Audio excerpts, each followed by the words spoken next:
भगवान श्री कृष्ण की मधुर बाल लीलाएं। ब्राह्मण कण्व पर कृपा। एक ब्राह्मण रहे, उनका नाम था कण्व।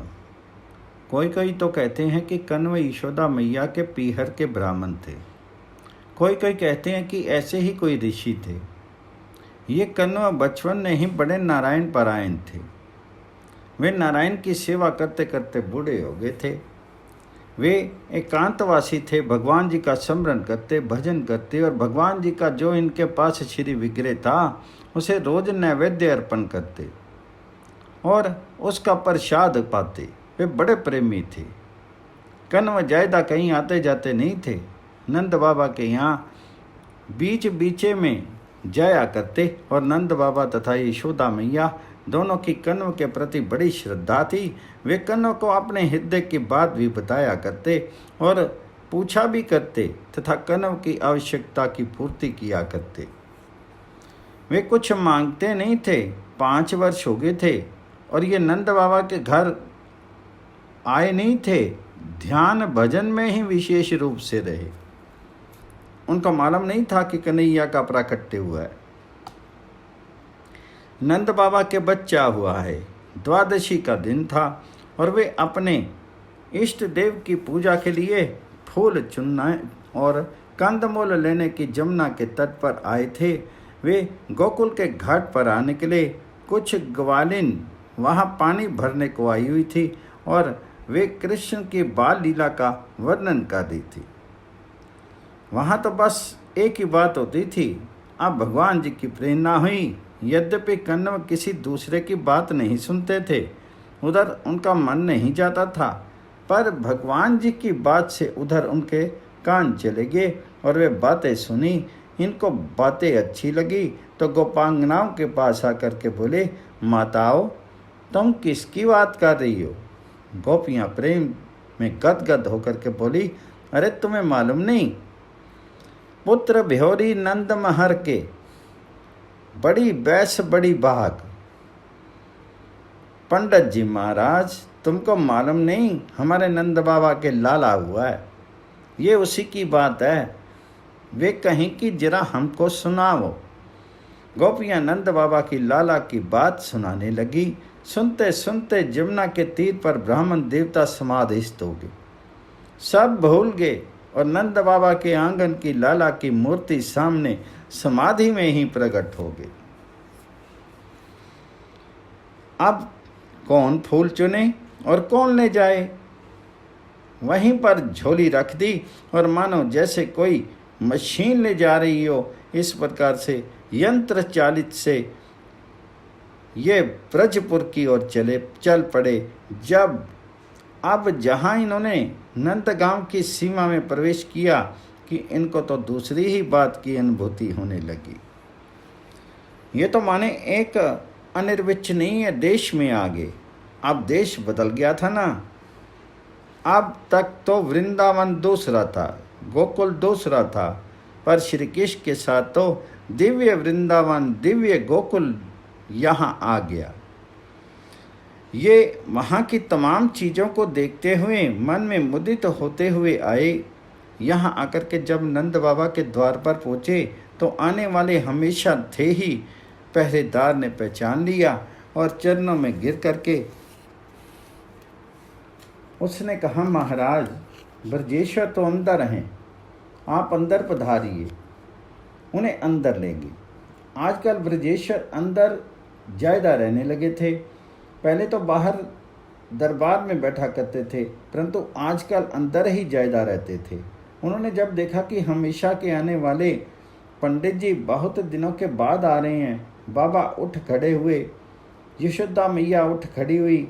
बड़ी उमंग से उन्होंने चरणों में प्रणाम किया, उनका चरण प्रक्षालन किया, ऊंचे आसन पर बिठाया, मधु पर्घ दिया, अर्घ्य दिया। ब्रज रानी की तो एक ही बात थी कि आशीर्वाद लेना। वे पंडित जी के पास लाला को उठा करके लाई। वे खेल रहे थे। बोली, पहले जरा जल्दी चल, पंडित जी आए हैं, प्रणाम कर चल के। खेल से छुड़ा करके लाई और अपने आंचल से नीलमणि की मुंह को पोछा, बदन की धूली झाड़ी, अलकावली को जरा ठीक किया, सुधार किया और ला करके जल्दी से ब्राह्मण देवता के चरणों में डाल दिया। ब्राह्मण को अच्छा लगा। ब्राह्मण ने सोचा, अरे ये स्वप्न देख रहा हूं, जिसका मैं ध्यान करता था वह तो यही दिख रहा है। जो मूर्ति में ध्यान में देखा करता था वह प्रत्यक्ष इनमें दिखने लगी। ब्राह्मण चकित से हो गए। बड़ी मुश्किल से होश संभाला। ब्राह्मण ने सोचा कि क्या कहेंगे नंद बाबा कि बूढ़े पंडित जी महाराज क्या कुछ भांग पी करके आए हैं, क्या बात है। थोड़ी देर के बाद पंडित जी प्रकृतिस्थ होकर के बोले, नंद राय, हमने सुना है कि तुम्हारे पुत्र हो गया है। नारायण ने बड़ी कृपा की है। हम उसको देखने आए हैं और आशीर्वाद देने आए हैं। नंद बाबा बड़े प्रसन्न हो गए कि आशीर्वाद देने पंडित जी स्वयं पधारे। ब्रजराज और ब्रज रानी के नेत्रों में आनंद के आंसू आ गए और भगवान तो खिलखिलाकर हंस पड़े। आशीर्वाद देने आया है। मानो श्री कृष्ण हंस करके दूसरी बात कहने लगे कि देखो, ये जो मेरी हंसी है ना, इसमें लीन कर दो अपने को। यही तो स्थल है। भक्त लोग जो हैं किस में लीन होते हैं? भगवान जी के मधुर हास्य में लीन होते हैं और उनका जीवन मधुर हास्य में बन जाता है। जिस भक्त का जीवन मधुर हास्य में नहीं बन गया, उसका जीवन निरंतर नहीं हंसने लगता, वह भक्त नहीं है।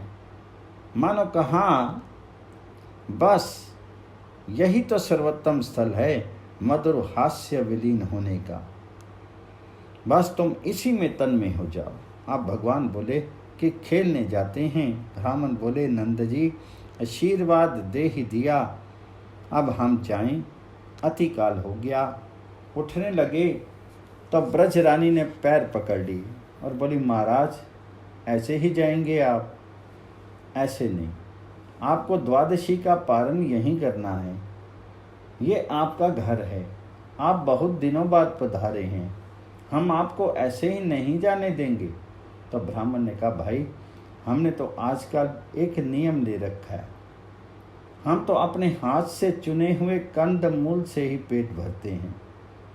ये नियम 5 साल से है। नंद रानी बोली, कुछ भी नियम हो, आज तो आपको इस लाला के लिए भोजन करना पड़ेगा। हम नियम नहीं तोड़ेंगे, पर आप भोजन करके जब प्रसन्न होवें तो लाला को प्रसन्नता होगी, इसको और आशीर्वाद मिलेगा, इसलिए आपको भोजन करना पड़ेगा। ब्राह्मण ने कहा, अच्छी बात है, कोई बात नहीं, पर देखो हमारे लिए पानी शुद्ध होना चाहिए। यदि नहा करके पानी लावें तब तो रात दिन बच्चों को गोद में रखती हो, तुम तो अशुद्ध हो। तब ब्रज रानी नहा धोकर के पानी लाई। वे बोले, रसोई कहाँ बनावे? बोली, गौशाला शुद्ध है। गौशाला में एक स्थान साफ करके गोबर से लीप पोत करके ठीक किया।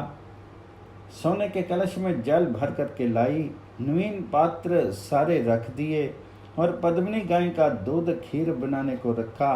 कटोरी में कपूर रखा, चीनी, घी, इलायची, लौंग, केसर इत्यादि सब रख दिया।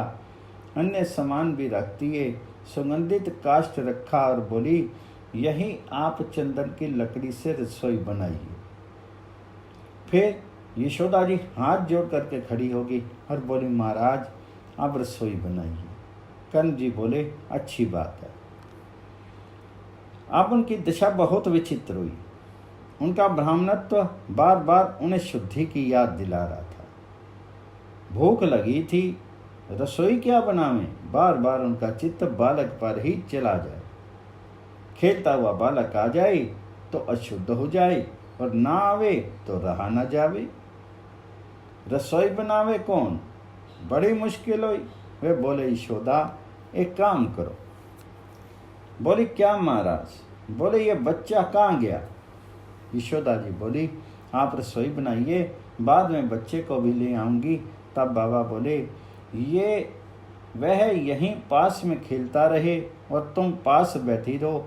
बाबा ने सोचा कि उस बच्चे को देखते भी रहें और रसोई भी बनाते रहें। अब उनको चूल्हा नहीं दिख रहा, चूल्हे के स्थान पर उनको मंद मंद मधुर मुस्कान की हंसी हंसता हुआ बालक और स्वर्ण कलछी, स्वर्ण थाल, स्वर्ण पात्र में भी वही दिख रहा था। गौशाला की भीति में भी मानो वे नाच रहे हैं। इस प्रकार चारों तरफ उन्हें कन कन में नंद नंदन भरे दिख रहे हैं। वे सोचने लगे कहीं कहीं मैं बूढ़ा आदमी पागल तो नहीं हो गया। यशोदा रोहिणी मैया को पवित्रता का बड़ा ध्यान था कि कहीं हमारी छाया भी पड़ गई और ब्राह्मण बिगड़ गए तो ठीक नहीं होगा। इसलिए वे दूर हट गई और बोली आप रसोई बनाइए। अब ब्राह्मण रसोई बनाने लगे, लेकिन उनको बार बार नंद नंदन नहीं दिखे। क्या करे बेचारे, उन्हें रसोई बनाई, उनको पूजा का होश नहीं है, पर उनकी जो अंतर्वृत्ति रही उसमें इष्ट मूर्ति मानो बोल उठी कि रसोई तो बन गई, क्या भोग नहीं लगाओगे। उनको ऐसी प्रेरणा हुई, तब वे महाराज ताड़ का एक पत्ता लेकर के रसोई को ठंडी करने लगे। जब वह शीतल होगी तो उस पर तुलसी मंजरी रखी, आंखें बंद कर ली और ध्यान लगा करके कहा महाराज भोग लगाओ। उसके बाद जब ध्यान लगा करके और प्रार्थना करके आंखें खोली तो अवाक रह गई। नैन उघारी विप्र जो देखे, खात कन्हैया देखन पायो। आंखें उघार कर देखी तो देखा कि बड़े मजे से कन्हैया खा रहा है।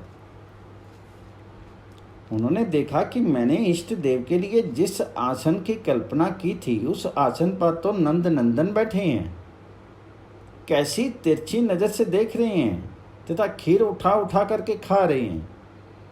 एक बार तो देखते ही उनके सिर में बिजली सी दौड़ गई, नेत्रों में प्रेम के आंसू आ गए। नंद नंदन को खाते देख करके पंडित जी तो खड़े हो गए, ये डरे और खाना छोड़ दिया तथा उठ गए। उनके उठते ही कण्व का भाव बदला और कहा ये बालक अच्छा तो लगता है, परंतु मेरे इष्ट देव का सारा भोग ही नष्ट कर दिया। उन्हें बड़ी व्यथा हुई और जरा रोसा आ गया। बोले नंदरानी यशोदा यहाँ आओ।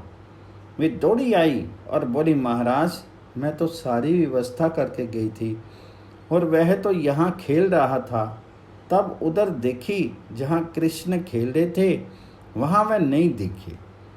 तब कण्व जरा कड़े स्वर में बोले तो वे कांप गई और भय हो गया कि ब्राह्मण नाराज हो जाएंगे। उन्हें पता नहीं था कि वे यहाँ पर आकर के खा लिया है। यशोदा के आते ही बाबा जी गिलानीपूर्ण स्वरों में बोले यशोदा देख तेरे बेटे ने क्या किया।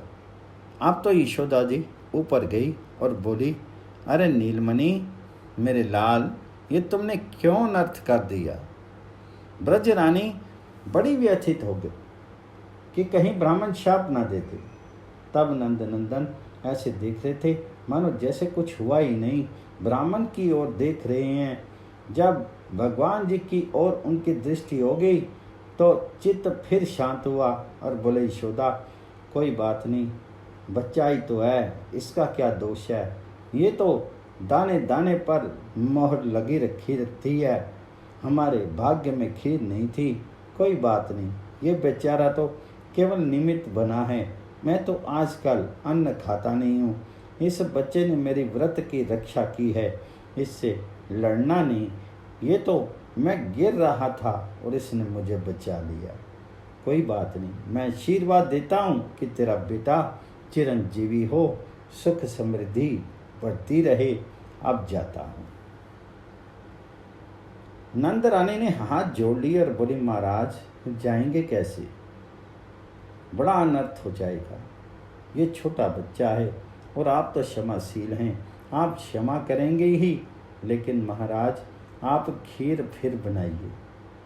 तो ब्राह्मण ने कहा, हम खीर फिर बनावें और फिर गड़बड़ हो जाए तो बड़ी मुश्किल होगी। यशोदा जी बोली, महाराज माफ़ करो, भूल होगी, इस बार मैं पूरा ध्यान ख्याल रखूंगी, अब नहीं आने दूंगी इसको, आप बनाइए।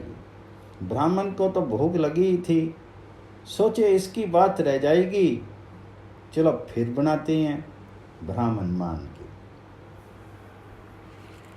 ब्रजेश्वरी ने फिर स्नान किया, बगल की दूसरी गौशाला को ठीक किया, फिर जल भर करके लाई, फिर सारी सामग्री एकत्रित की, फिर वे नंद नंदन के मुंह पर लगी खीर को देख रही और डर रही कि कहीं फिर गड़बड़ ना हो जाए। ब्राह्मण देवता के मन में भी वह खीर लगी मुखमंडल की झांकी गई नहीं। अब पंडित जी महाराज खीर बनाने लगे तो दूध डाला ही नहीं और चीनी डाल दी। इस तरह से अस्त व्यस्त रहते हुए आखिर में वह खीर बनी। उससे बड़ी सुंदर कपूर की कस्तूरी की गंध आ रही थी। उन्होंने फिर भोग धरा और फिर आंख मूंद करके ध्यान लगा करके कहा, महाराज भोग लगाओ। इधर मैया बड़ी शशंकित थी, अतः श्री कृष्ण को गौशाला से बाहर ले गई थी और बाहर ले जा करके मैया ने सोचा कि आज इसकी गोद से उतारना ही नहीं है। तब ब्राह्मण देवता वहाँ से ये कह दे कि मैं खा चुका हूँ, तब इसको वहाँ ले जाना है, तब तक मैं वहाँ नहीं जाऊँगी। कृष्ण उसकी गोद में शांत होकर के बैठे रहे। वहाँ मोर नाच रहे हैं, उनको देख रहे हैं और वे अलसाने लगे। इनको तो माया रचनी थी। इतने में उन्होंने जम्भाई आने लगी और मैया की गोद में सो गए। ऐसी गहरी नींद मैया ने देखा कि निश्चिंत होगी कि अब तो ये सो गया। मैया का भी रात्रि का जागरण था, क्योंकि वे भी एकादशी व्रत की थी। बड़ी सुंदर सुंदर ठंडी ठंडी हवा आ रही थी, तो मैया की आंखें मूंदने लगी। उधर कन्वा महाराज भोग धर करके भगवान जी का ध्यान कर रहे थे और इधर यशोदा मैया को तंद्रा ने घेर लिया। डर था नहीं, बच्चा सो गया है। अब कुछ भी क्षणों का अंतर था, तो कौन जागे?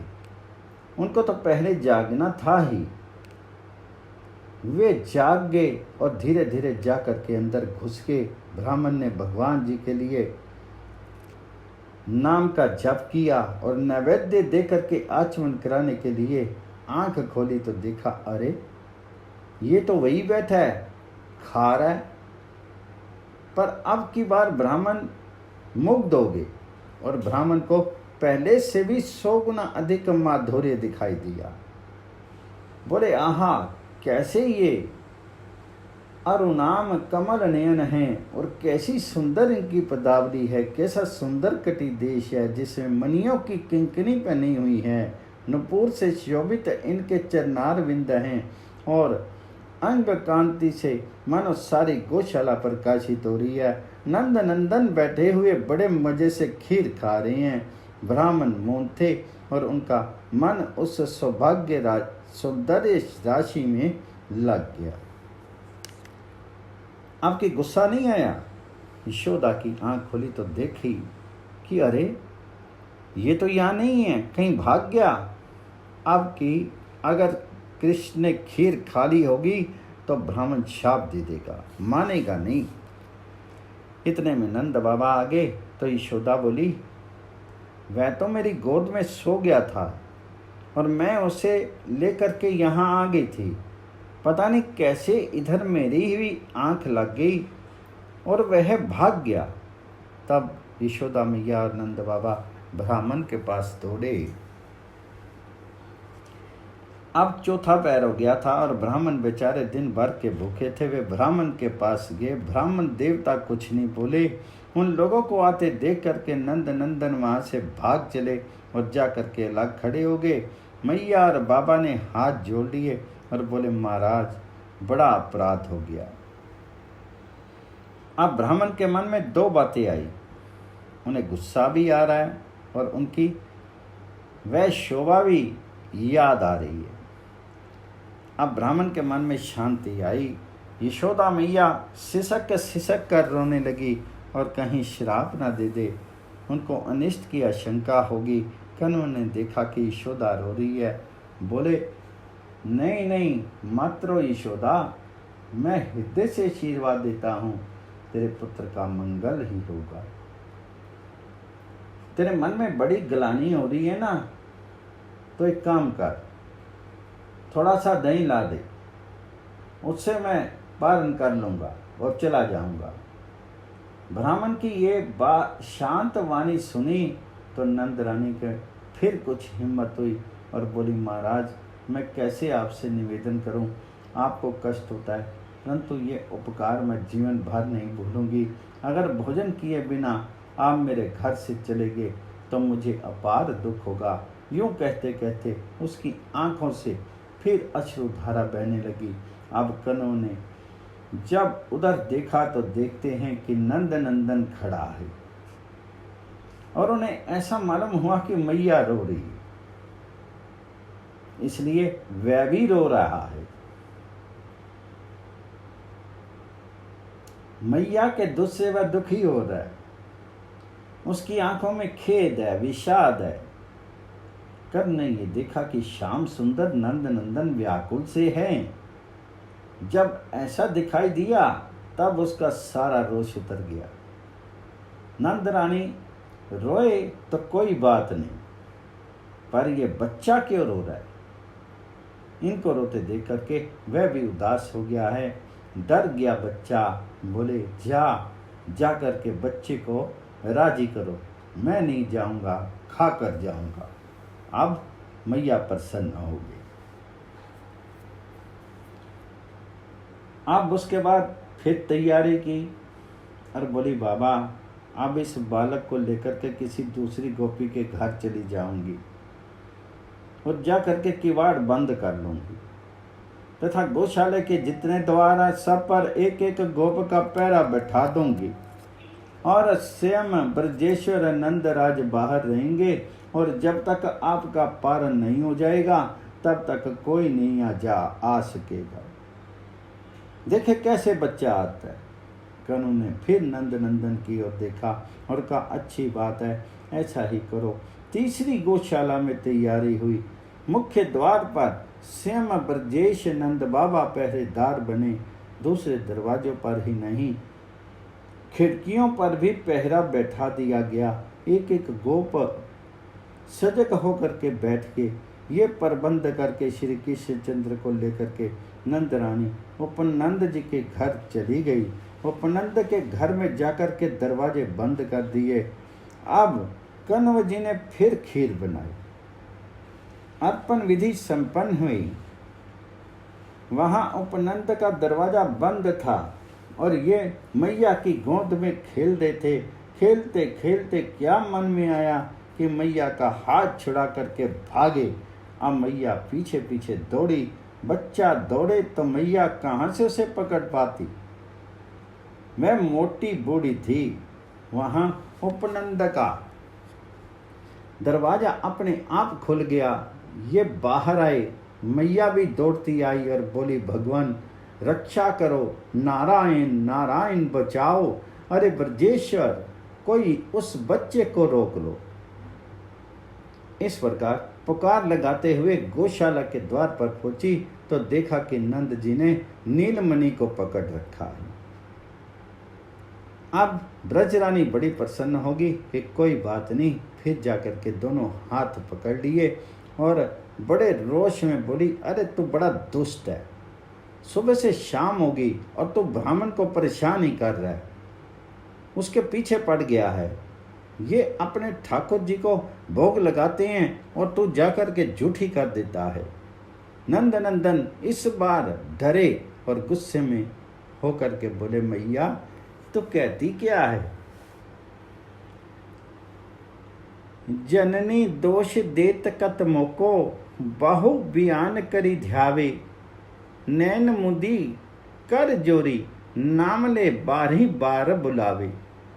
श्री कृष्ण बोले, मैया तुम मुझको दोष देती है, कितना विधान करके तो वह मेरी पूजा करता है और फिर हाथ जोड़ करके आंख मूंद करके कहता है कि आओ कन्हैया, आओ और खाओ, और तुम मुझको ही दोष देती हो। ब्रजरानी समझ नहीं सकी कि ये नीलमणि क्या कह रहा है।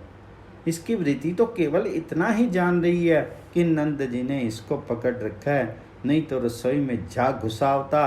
ब्रजरानी ये नहीं जानती कि द्वार रुद्ध होने पर भी ये तो रंधनशाला में पहुंच गया।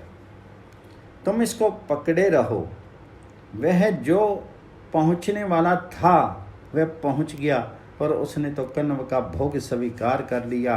प्रेम रस भावित और स्नेह से जिसका हृदय अप्लावित है और जिसके मन में बिल्कुल माधुर्य वात्सल्य भरा है, विशुद्ध हृदय है, उसको क्या पता कि इसमें इतना ऐश्वर्य है।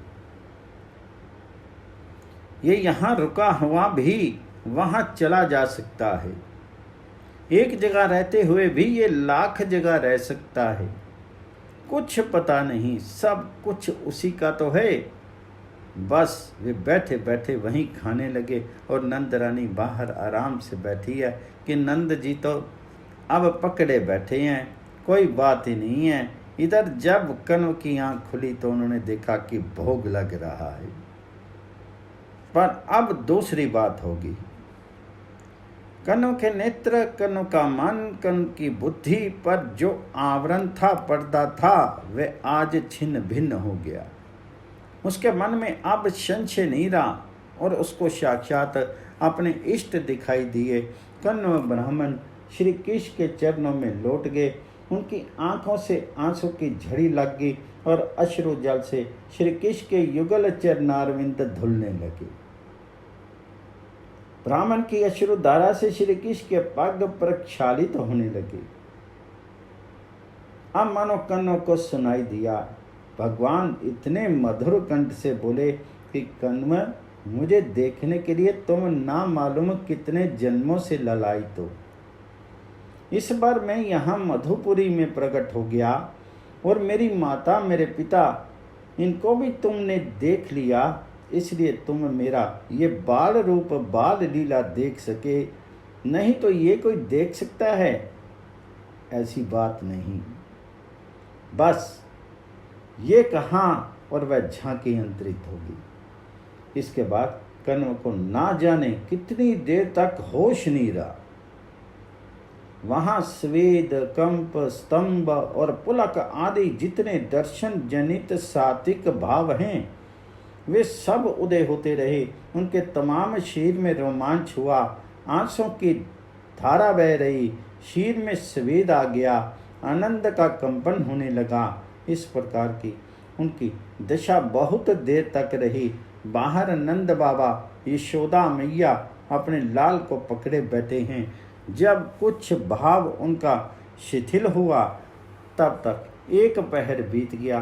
तब कण्व ने श्री कृष्ण के अधरों से जो सिक्त अवशेष खीर का अंश था, खीर प्रसाद उसे पहले अपने मस्तक पर लगाया। इसके बाद कुछ अंश मुंह में रखा, फिर सारे अंगों को उस खीर से चुपड़ लिया। जो बचा उसको गमछे में बांध लिया। अब द्वार खोले और बाहर आए।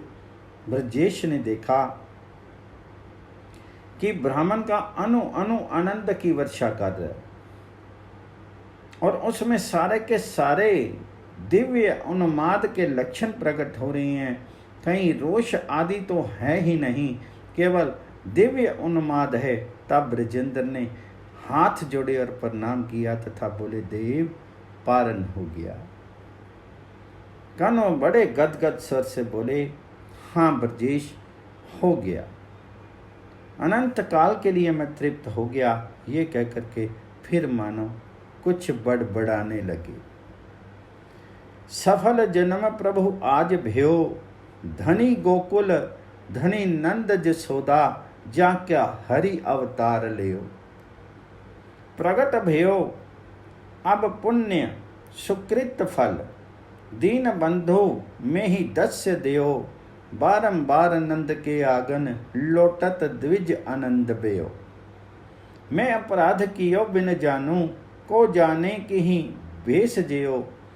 सूरदास प्रभु भक्त हेत, बस जस सुमति ग्रह आनंद भयो। बोलो कृष्ण भगवान जी की जय।